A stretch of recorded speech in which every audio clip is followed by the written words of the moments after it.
তাহলে আমরা সামনের দিকে আসি, তাহলে 6.78 ইঞ্চ একটি অ্যামোলেড ডিসপ্লে পাচ্ছেন 1.5K রেজুলেশনের, আর এখানে 144 হার্জের রিফ্রেশ রেট আপনারা পেয়ে যাচ্ছেন। কিন্তু ডিসপ্লে টপ নচ, খুবই সুন্দর ডিসপ্লে, H2H ডিসপ্লে পাচ্ছেন, আর পাঞ্চল কাটআউটটা অনেক স্লিম, যার কারণে এটার ফুল ভিউ এক্সপিরিয়েন্স আপনারা খুব ভালোভাবে উপভোগ করতে পারবেন। আর অ্যামোলেড ডিসপ্লে যেহেতু, কালার অ্যাকুরেসি নিয়ে টেনশন নাই, অ্যাঙ্গেল ভিউ নিয়ে টেনশন নাই, খুবই সুন্দর দেখায়। আমি বেশ কিছু কন্টেন্ট ওয়াচ করেছি, আপনাদের বেশ কিছু কন্টেন্ট ওয়াচ শেয়ারও করছি, আপনারা দেখেন এন্ড ডিসাইড করতে পারেন যে এটার কন্টেন্ট ওয়াচিং এক্সপিরিয়েন্স কেমন ছিল। তাছাড়া ফোনটার ইউজার এক্সপিরিয়েন্স নিয়ে কথা বলতে চাই, ইউআই এন্ড ওএস।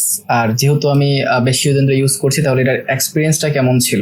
এখানে আপনারা out of the box Android 15 পাচ্ছেন, আর এখানে XOS 15.1.1 পেয়ে যাচ্ছেন। সো একদম আপডেটেড রাখার চেষ্টা করেছে তারা। আমি আগেও অনেক সময় কমপ্লেন করেছি XOS এর অপটিমাইজেশন নিয়ে, যে XOS এতটা বেটার কাজ করছে না, মোটামুটি ইউজ করলে কিছুদিন ল্যাগ দেখা দেয় ইউআই তে।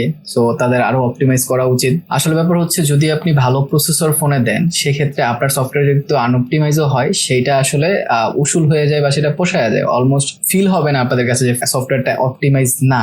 বিকজ অফ এইখানে যেহেতু Helio G200 চিপসেট তারা দিছে, এটার কারণে তাদের সফটওয়্যারের সাথে যদি কিছু সমস্যাও থাকে, সেটা আসলে ফিল হচ্ছিল না। স্পিড আপনারা খুব ভালোভাবে পেয়ে যাবেন। সো এটার ইউআই এক্সপিরিয়েন্স আমার মনে হয় ভালো চিপসেট হওয়ার কারণে আমি খানিকটা বেটার পেয়েছি আগের চেয়ে।